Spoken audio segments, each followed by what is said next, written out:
이사야 16장과 느헤미야 간의 연관성을. 이사야 16장과 느헤미야서는 각각 심판과 회복이라는 주제를 통해 하나님의 역사와 구속의 계획을 드러냅니다.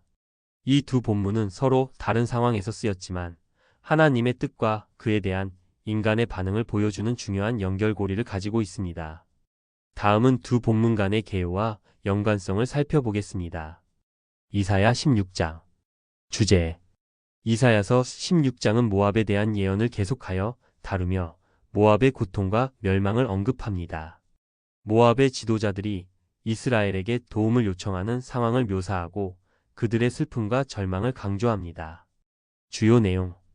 모압이 이스라엘에게 도움을 요청하는 모습과 함께 그들의 죄와 하나님의 심판을 경고합니다. 이스라엘이 모압의 요청을 받아들이지 않을 것이라는 예언이 포함되어 있습니다. 느헤미야 주제. 느헤미야서는 하나님의 백성이 고난을 극복하고 영적, 사회적, 물리적 회복을 이룩하는 과정을 중심으로 합니다. 주된 초점은 성벽 재건과 공동체의 회복을 강조합니다. 주요 내용. 느헤미야는 왕의 허락을 받아 예루살렘으로 돌아가 성벽 재건을 시작합니다. 또한 느헤미야는 강력한 지도력을 발휘하며 공동체의 단결과 헌신을 이끌어냅니다. 백성들은 하나님께 감사할 것을 서약하고 안식일 준수 및 이방인과의 결혼 금지를 다짐합니다. 이사야 16장과 느헤미야의 연관성. 이스라엘과 모압의 관계. 느헤미야서는 이스라엘 백성이 바빌론 포로에서 돌아와 예루살렘 성벽을 재건하는 과정을 다룹니다. 이사야 16장에서 모압의 고통은 이스라엘의 회복과 연결될 수 있으며 모압의 요청은 이스라엘이 하나님의 뜻을 따르는지에 대한 시험으로 볼 수 있습니다. 모압의 멸망은 이스라엘이 주변 민족의 압박에서 벗어나 하나님께 돌아오는 과정에서 중요한 배경이 됩니다. 하나님의 주권과 심판. 이사야 16장은 하나님이 모압을 심판하시는 모습을 통해 그의 정의를 강조합니다.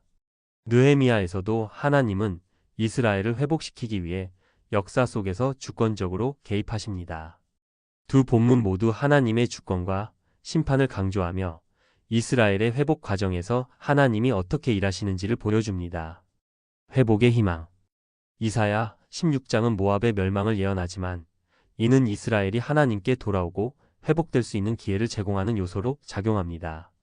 느헤미야에서는 이스라엘 백성이 성벽을 재건하고 공동체를 회복하는 과정을 다룹니다. 모압의 고통은 이스라엘이 하나님의 은혜로 회복되는 배경이 되며 이스라엘에게는 새로운 시작을 의미합니다. 결론. 이사야 16장과 느헤미야서는 각각 심판과 회복이라는 주제를 통해 하나님의 역사와 구속의 계획을 드러냅니다. 이 두 본문은 서로 다른 상황에서 쓰였지만 하나님의 뜻과 그에 대한 인간의 반응을 보여주는 중요한 연결고리를 가지고 있습니다. 이사야의 예언은 모압의 멸망을 다루지만 느헤미야는 이스라엘의 회복과 재건을 다루고 있습니다. 결론적으로 이사야 16장과 느헤미야는 이스라엘의 역사와 하나님과의 관계를 통해 서로 연결된 주제를 다루고 있으며 이스라엘의 정체성과 회복의 과정을 이해하는 데 중요한 역할을 합니다. 두 본문은 이스라엘 역사 속에서 하나님이 어떻게 개입하시고 결국 그의 백성을 어떻게 회복시키시는지를 보여주는 중요한 연결고리를 형성합니다.